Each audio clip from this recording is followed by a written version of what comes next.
Hello my dear students, welcome to my YouTube channel. তোমালোকৰ গণিত অতি সহজভাৱে বুজাবলৈ মই ভিডিও তৈয়াৰ কৰিছো। গতিকে সম্পূৰ্ণ ভিডিওটো চাবা, গণিত বুজাৰ লগতে বেসিক কনসেপ্টটো ক্লিয়াৰ হ'ব। Question number 1, find the average and range of first 10 natural numbers. ইয়াৰ অৰ্থ first 10 natural numbers অৰ্থাৎ প্ৰথম 10টা স্বাভাৱিক সংখ্যাৰ এভাৰেজ আৰু ৰেঞ্জ নিৰ্ণয় কৰা। এভারেজ মানে হচ্ছে গড় আর রেঞ্জ মানে প্রকার। অর্থাৎ এই প্রশ্নটোত কৈছে যে প্রথম 10টা স্বাভাবিক সংখ্যার আমি এভারেজ বা গড় নির্ণয় কৰিব লাগিব, লগতে ৰেঞ্জ বা প্ৰকাৰ নিৰ্ণয় কৰিব লাগিব। এতিয়া এভারেজ কি হয় আর রেঞ্জ কি হয় সেই দুটা আগত আমি বুজি লওঁ। এভারেজ হৈছে মুঠ যিমানবোৰ অবজাৰভেশন থাকিব সেইবিলাকক যোগ কৰিব লাগিব আৰু যিমানটা অবজাৰভেশন আছে সিমানেৰে হৰণ কৰিব লাগিব। এতিয়া এভাৰেজৰ সূত্ৰটো মই লিখি দিছো। Average equal to sum of observation divided by number of observation. এভাৰেজৰ অসমীয়া হৈছে গাণিতিক গড় বা মধ্যমান বা গড় বুলিও কোৱা হয়। ইয়াৰ আৰু এটা নাম আছে এৰিথমেটিক মিন। গোটেইকেইটা একে কথাই বুজায়। তো এভাৰেজ উলিওয়াৰ সূত্ৰ হচ্ছে সাম অফ অবজাৰভেশনস আৰু তাক হৰণ কৰিব লাগিব নাম্বাৰ অফ অবজাৰভেশনস। তাৰ মানে মুঠ ৰাশি যিমানটা আছে যোগ কৰিব লাগিব আৰু তাক হৰণ কৰিব লাগিব মুঠ ৰাশি সংখ্যাৰে। মই যেতিয়া গণিত কৰাই দিম তেতিয়া তোমালোকক এইটো আৰু ভালদৰে বুজাই দিম। আৰু এটা হৈছে ৰেঞ্জ। ৰেঞ্জ ইকুয়াল টু সেইটো আমি জানি লওঁ। ৰেঞ্জৰ সূত্ৰটো হৈছে হাইয়েস্ট অবজাৰভেশন মাইনাস লোয়েস্ট অবজাৰভেশন। অৰ্থাৎ আমি ৰেঞ্জ বা প্ৰকাৰ কিদৰে নিৰ্ণয় কৰিম, আমাৰ যিবিলাক অবজাৰভেশন বা ৰাশি দিয়া থাকিব বা তথ্য দিয়া থাকিব তাৰে যিটো হাইয়েস্ট মানে আটাইতকৈ ডাঙৰ তাৰ পৰা আটাইতকৈ সৰুটো বিয়োগ কৰিলে আমি ৰেঞ্জ বা প্ৰকাৰ পাই যাম। এতিয়া এই প্ৰশ্নটোৰ আমি সমাধান কৰোঁ। আমি প্ৰথমে ফার্স্ট 10 ন্যাচারাল নাম্বারস লিখি লওঁ। ফার্স্ট 10 ন্যাচারাল নাম্বারস আর অর্থাৎ প্রথম 10টা ন্যাচারাল নাম্বার বা স্বাভাবিক সংখ্যা কি হয় তোমালোকে জানা যে ন্যাচারাল নাম্বার বা স্বাভাবিক সংখ্যা একৰ পৰা আৰম্ভ হয় 1 2 3 4 এই ধৰণে ইনফিনিটিলৈ বা অসীমলৈ থকা সংখ্যাবোৰ হৈছে ন্যাচাৰাল নাম্বাৰ। তো প্ৰথম 10টা হ'ব একৰ পৰা আৰম্ভ হ'ব 1 2 3 4 5 6 7 8 9 10 এইকেইটা। এতিয়া আমি প্রথমে ফাইন্ড করি average. Therefore the average equal to, তো এভারেজ কেনেকে নির্ণয় করা হব এভারেজের সূত্রটো চাই লোৱা সাম অফ অবজাৰভেশনস। ইয়াতে অবজাৰভেশন হৈছে ৰাশি, এইবিলাক হৈছে এককটা অবজাৰভেশন বা ৰাশি। এইকেইটা যোগ কৰিব লাগিব। আমি প্ৰথমে যোগ চিন 1 plus 2 plus 3 plus 4 plus 5 plus 6 plus 7 plus 8 plus 9 plus 10। তলত লিখিব লাগিব নাম্বার অফ অবজারভেশন, অর্থাৎ সেই অবজারভেশন কিমানটা আছে চাই লোৱা। 1 2 3 4 5 6 7 8 9 10। টোটাল অবজারভেশন আছে 10টা। আমি ইয়াতে লিখিব লাগিব 10। এতিয়া মই গণিছো আৰু ইয়াতে লিখাও আছে নহয় 10টা অবজাৰভেশন। তলত আমি 10 লিখিলো। এতিয়া সেইবিলাক আমি যোগ কৰিব লাগিব। যোগ কৰিলে আমি কি পাম তোমালোকে যোগ কৰিবা। যদি তোমালোকে এই গোটেইকেইটা যোগ কৰা যেনে 1 প্লাস 2 3 প্লাস 3 6 প্লাস 4 10 এইদৰে গোটেইকেইটা যদি যোগ কৰা চাবা যে এইকেইটা যোগফল পাবা 55। এতিয়া আর তলত আছে 10, অর্থাৎ 10ক যদি আমি 55 যদি আমি 10 হরণ কৰো এইটো আমি পাম 55। এতিয়া 10 100 1000 দি হৰণ কৰা একদম সহজ। যিমানটা জিরো আছে সিমান ঘর বাওফালে ডেসিমালটো দি দিলে হৈ গল। যেনে ইয়াতে এটা জিরো আছে অর্থাৎ সোঁফালৰ পৰা এক ঘৰ বাওফালে, ইয়াৰ পৰা এক ঘৰ বাওফালে দশমিক 5.5 হবে ইয়াৰ আনসাৰ। যদি তোমালোকে বিচৰা যে এইটো কেনেকে হয় আমি হৰণ কৰি চাম, হৰণ কৰিলেও একেই উত্তৰ পাবা।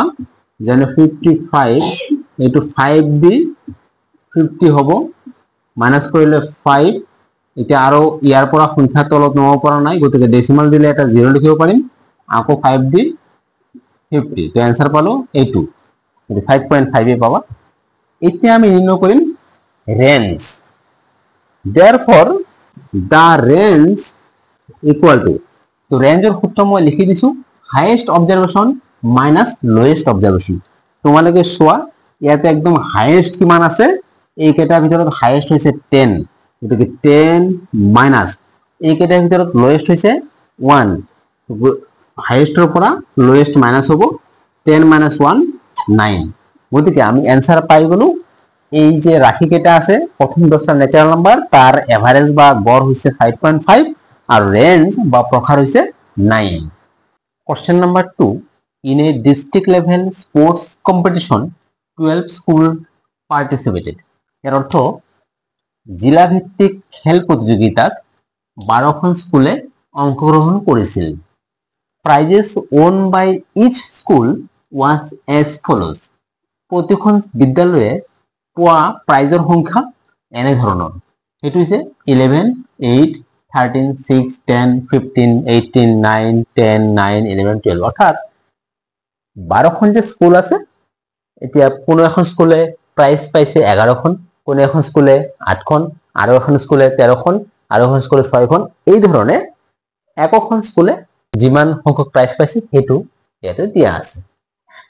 তারপরে ইয়ার পর 4টা কোশ্চেন আছে, তার প্রথমটো হচ্ছে what is the highest number of prizes won, আটাইতকৈ বেছি সংখ্যক পোৱা প্ৰাইজেৰ সংখ্যা কিমান। What is the lowest number of prizes won, আটাইতকৈ কম সংখ্যক লাভ কৰা পদকৰ সংখ্যা বা প্ৰাইজেৰ সংখ্যা কিমান। What is the range of data, ইয়াতে যে ডেটা বা তথ্যবিলাক আছে তাৰ ৰেঞ্জ বা প্ৰকাৰ কিমান। Find the arithmetic mean of the data, আৰু এই তথ্যবিলাকৰ এৰিথমেটিক মিন বা গড় নিৰ্ণয় কৰা। এতিয়া মই ইয়াৰ এটা এটাকৈ ইয়াৰ সমাধান কৰিম। এই প্ৰশ্নবিলাক সমাধান কৰাৰ আগতে তোমালোকে এটা কাম কৰি ল'বা, সেইটো হৈছে এই ডেটাবিলাকক এৰেঞ্জ কৰি ল'বা এছেন্ডিং অৰ্ডাৰ বা ডিচেন্ডিং অৰ্ডাৰ। মই ইয়াতে এছেন্ডিং অৰ্ডাৰ অৰ্থাৎ সৰুৰ পৰা ডাঙৰলৈ এৰেঞ্জ কৰিম। এতিয়া মই লিখিলো এছেন্ডিং অৰ্ডাৰ, অৰ্থাৎ এইকেইটাৰ ভিতৰত আটাইতকৈ সৰু কিমান আছে 6 লিখিলো। তাৰপিছত আছে 8 লিখিলো। 8 আৰু আছে নেকি, নাই। তাৰপিছত আছে 9 আছে দুটা, 9টো দুবাৰ লিখিলো। কোনো এটা যদি দুবাৰ থাকে দুবাৰেই লিখিব লাগিব। তাৰপিছত আছে 10টো একবাৰ দুইবাৰ আছে, গতিকে 10। ইয়াৰ পিছত 11 আছে 1 2 11। ইয়াৰ পিছত আছে 12টো আছে একবাৰ, গতিকে 12। 13 আছে এটা আছে 13। তাৰপিছত আছে 14 নাই, 15 আছে একবাৰ, আৰু 18 আছে একবাৰ। তোমালোকে গণি চাব পাৰা, 12খনে থাকিব। 12খন স্কুল আছে, 1 2 3 4 5 6 7 8 9 10 11 12। 12খন স্কুলে পোৱা প্ৰাইজৰ সংখ্যা মই এছেন্ডিং অৰ্ডাৰ অৰ্থাৎ ঊৰ্ধ্বক্ৰম সৰুৰ পৰা ডাঙৰলৈ সজালো। এতিয়া এটা এটাকৈ ইয়াৰ সমাধান কৰিম। 1 নম্বৰত কৈছে what is the highest number of prizes won, আটাইতকৈ বেছি সংখ্যক প্ৰাইজ পোৱা সংখ্যাটো কিমান চাই লোৱা। এখন স্কুলে পাইছে 6খন প্ৰাইজ, এখন স্কুলে 8খন, এখন স্কুলে 9খন। এইকেইটাৰ ভিতৰত তোমালোকে চোৱা কোনো এখন স্কুলে 18খন প্ৰাইজ পাইছে, তাৰ মানে আটাইতকৈ বেছি প্ৰাইজৰ সংখ্যা 18। Highest number of prizes 18। Year answer হ'ব 18। ইয়াৰ পিছত চোৱা 2 নম্বৰটো এনসাৰ কি হ'ব। What is the lowest number of prizes won, আটাইতকৈ কম সংখ্যক প্ৰাইজ কিমান। 12খন স্কুলে যে প্ৰাইজ পাইছে আটাইতকৈ কম সংখ্যক প্ৰাইজ কোন এখন স্কুলে পাইছে, সেইটো হৈছে 6, গতিকে ইয়াৰ এনসাৰ হ'ব 6। তাৰপিছত what is the range of data, 3 নম্বৰৰ এনসাৰ যদি আমি লিখো ৰেঞ্জ অফ ডেটা, ৰেঞ্জ বা প্ৰকাৰ কিদৰে নিৰ্ণয় কৰা হয়, মই লিখিলো ৰেঞ্জ ইকুয়াল টু, ৰেঞ্জ নিৰ্ণয় কৰাৰ ফৰ্মুলাটো হৈছে হাইয়েষ্ট মাইনাছ লোৱেষ্ট।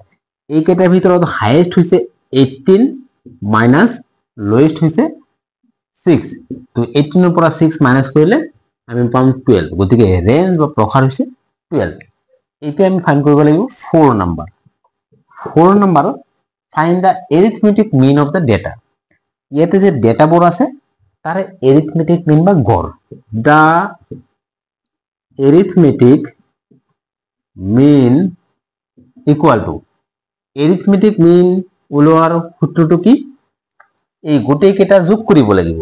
যেনে 6 plus 8 plus 9 plus 9 plus 10 plus 10 plus 11 plus 11, ওদিকে আরো আছে প্লাস 12 প্লাস 13 প্লাস 15 প্লাস 18 আর তা হরণ হব এরিথমেটিক মিনের সূত্র হইছে সাম অফ অবজারভেশন, গোটে কেইটা অবজারভেশন বা তথ্যর যোগফল আর তলত নাম্বার অফ অবজারভেশন, অর্থাৎ কিমানটা অবজারভেশন আছে 1 2 3 4 5 6 7 8 9 10 11 12, তলত হব 12।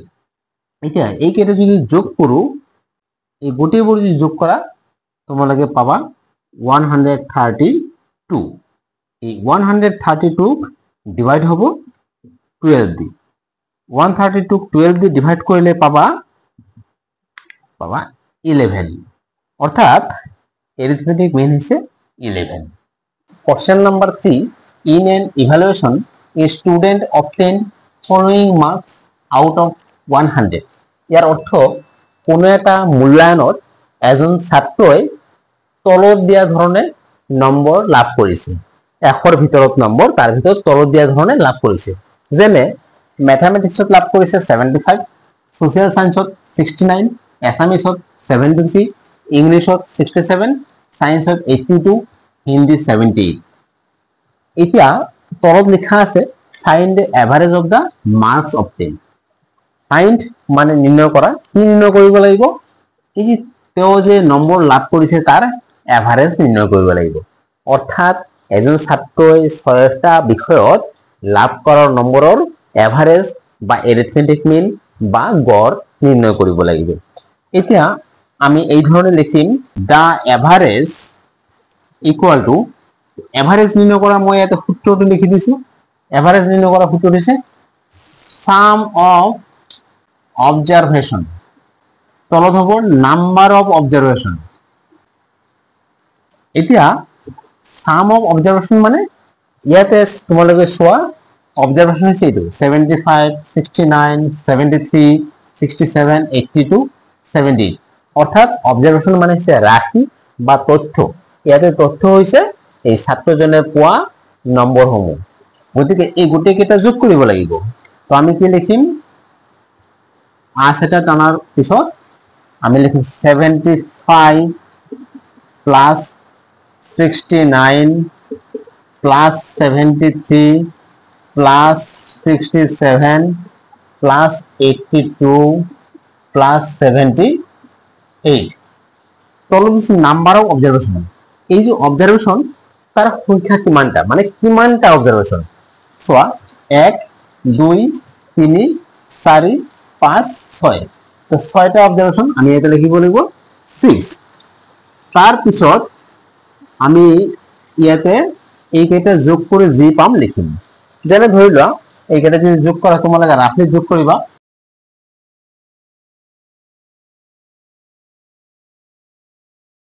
এই যে যোগফলটো পালো আমি ইয়াতে লিখিব লাগিব 444 ডিভাইডেড বাই 6। এতিয়া 444ক 6 দি ডিভাইড কৰি যি পাম সেইটো লিখিব লাগিব। 6 দি ডিভাইড কৰো 444, আমি পাম 6 into 7 42, 4 minus 2 2, এই 4 তলত নামি আহিব, এটা 6 into 4 24, তো আমি आंसर পালো 74। ইয়াতে আমি লিখিব লাগিব 74। অর্থাৎ এই যে নাম্বার কেটা আছে সেইকেটার এভারেজ বা গড় হইছে 74।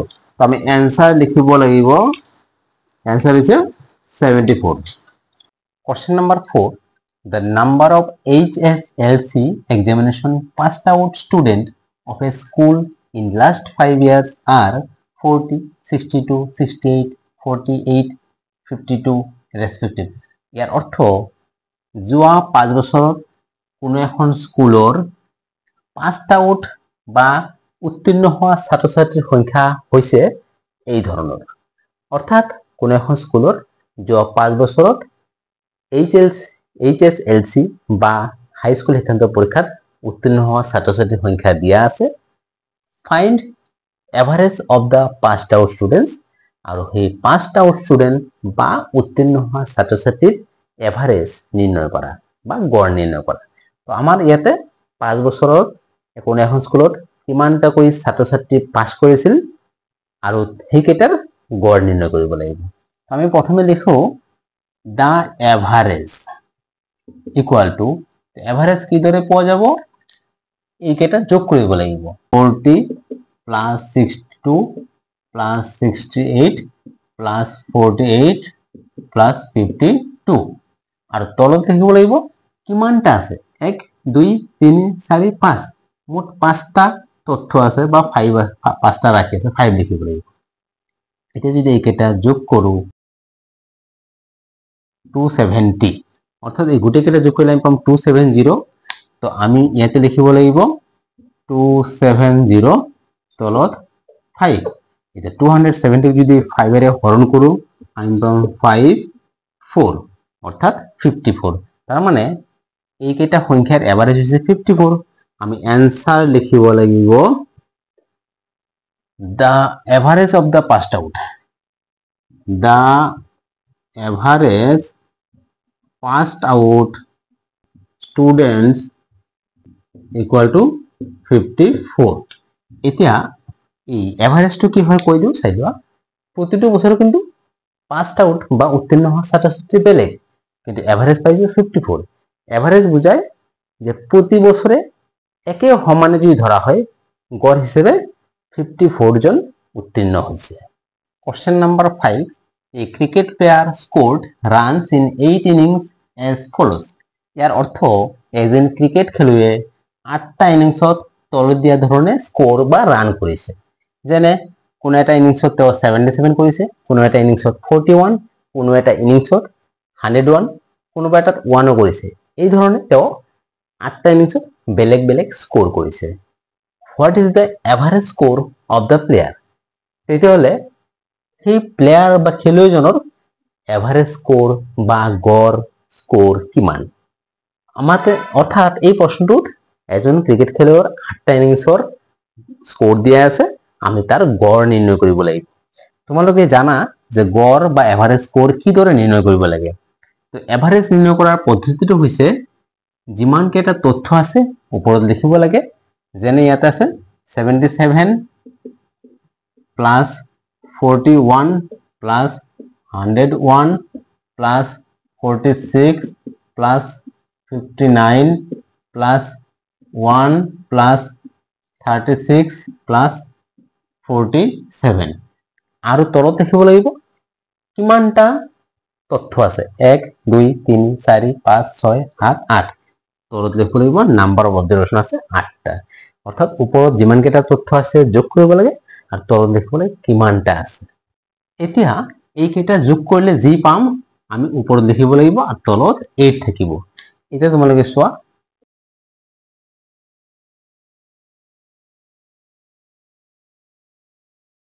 408 গতিকে মই ইয়াতে লিখিম 408 এতিয়া 408 ক যদি 8 এৰে হৰণ কৰো তেতিয়া আমি পাম 8408 8 5 গুণ 40 বিয়োগ কৰিলে 8 8 1 গুণ 8 তো আমি পালো 51 গতিকে ইয়াৰ आंसर হ'ব 51 অৰ্থাৎ খেলুৱৈজনৰ 8টা ইনিংছৰ গড় কৰিলে হ'ব 51 তো আমি आंसर লিখিম आंसर